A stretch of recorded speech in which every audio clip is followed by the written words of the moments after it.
প্রিয় দর্শক, যুদ্ধক্ষেত্র থেকে এই মুহূর্তের সবচেয়ে বড় আর চমকে দেওয়া খবরটা আসছে।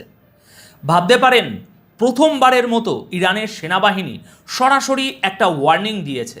তারা সাফ জানিয়ে দিয়েছে দুবাই আর আবুধাবিতে যেখানে যেখানে আমেরিকার মিলিটারি বেস, বড় বড় কোম্পানি বা হোটেল আছে, সেই এলাকাগুলো যেন জলদি খালি করে দেয়া হয়।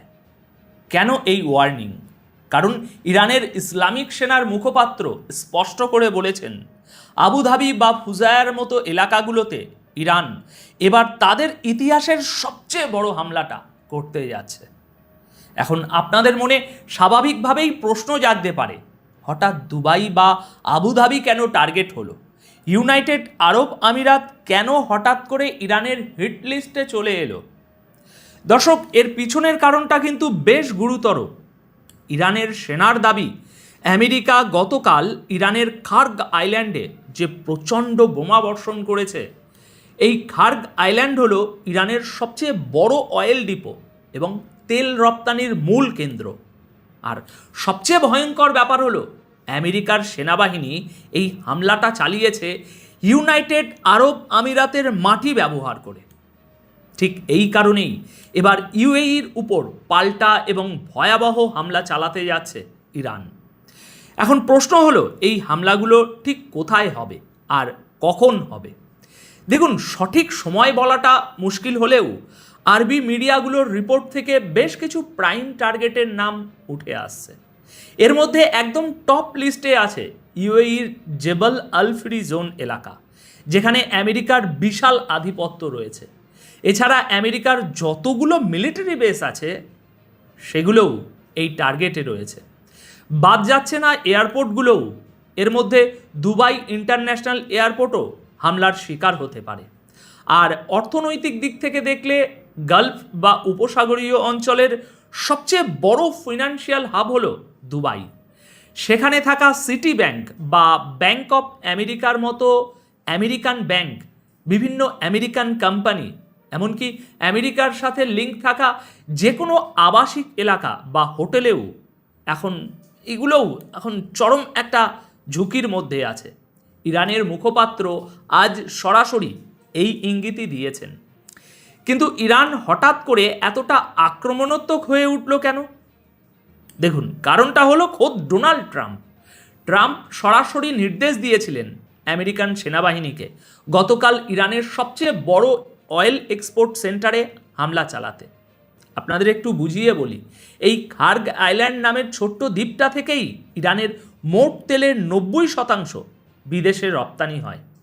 ট্রাম্প নিজে মেসেজ দিয়ে জানিয়েছেন যে তারা নাকি প্রায় 90টি জায়গায় একযোগে বোমা ফেলেছে।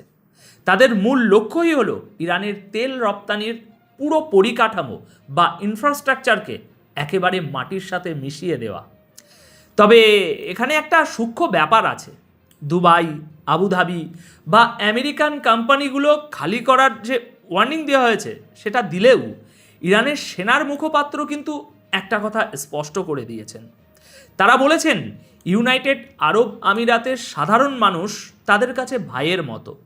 সাধারণ নাগরিকদের উপর বা সেখানকার সরকারের উপর হামলা করার কোনো উদ্দেশ্য তাদের নেই। তাদের রাগ শুধু আমেরিকার উপর।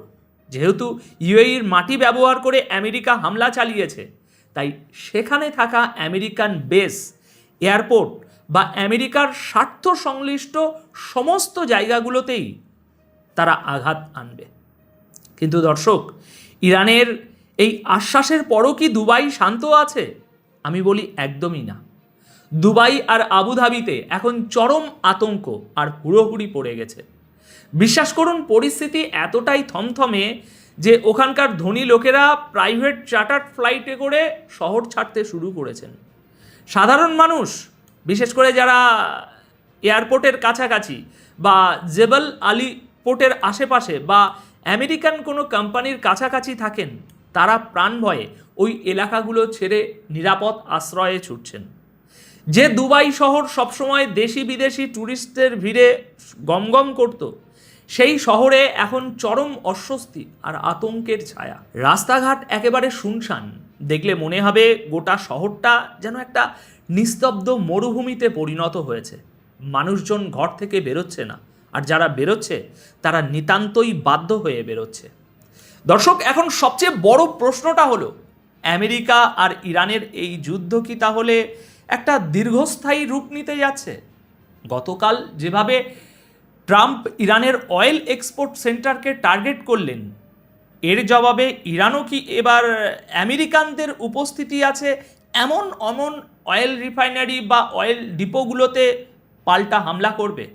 আর যদি সত্যি এমনটা হয়, তাহলে কি তেলের বাজারে আক্ষরিক অর্থেই আগুন লাগতে যাচ্ছে? এমনিতেই হরমুজ প্রণালীতে তেলের সমস্ত রুট ব্লক হয়ে আছে। বিশ্বের প্রায় 20-25% তেলের সাপ্লাই পুরোপুরি থমকে গেছে। হু হু করে বাড়ছে তেলের দাম।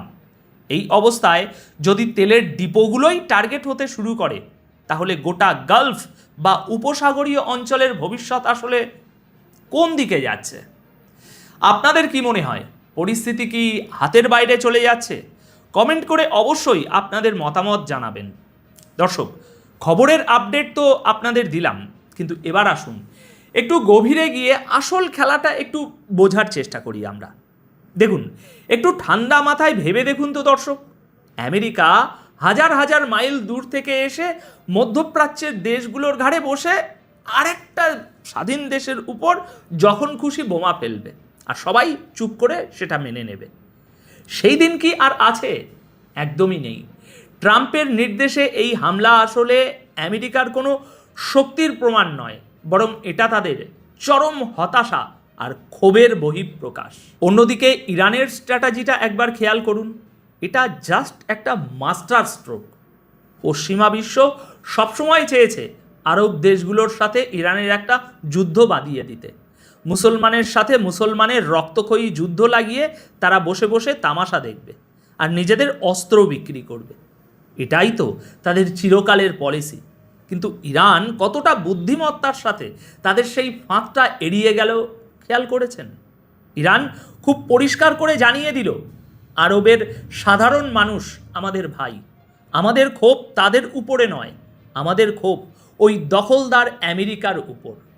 এর মানে কি দাঁড়ালো? আমেরিকা ভেবেছিল ইউএইর মাটিকে তারা নিজেদের ঢাল হিসাবে ব্যবহার করবে, কিন্তু ইরান সেই আরব ঢাল এড়িয়ে সরাসরি আমেরিকার বুকেই তীর তাক করেছে। ইউএই বা আরব দেশগুলোকে আমেরিকা আজ স্রেফ দাবার ঘুঁটি হিসাবে ব্যবহার করছে। আর দুর্ভাগ্যজনকভাবে সেই ফাঁদে পা দিয়ে তারা নিজেদের মাটিকেই পশ্চিমা আগ্রাসনের কেন্দ্র বানিয়ে ফেলেছে। আজকের এই ঘটনা গোটা বিশ্বকে একটা বিশাল বড় বার্তা দিচ্ছে।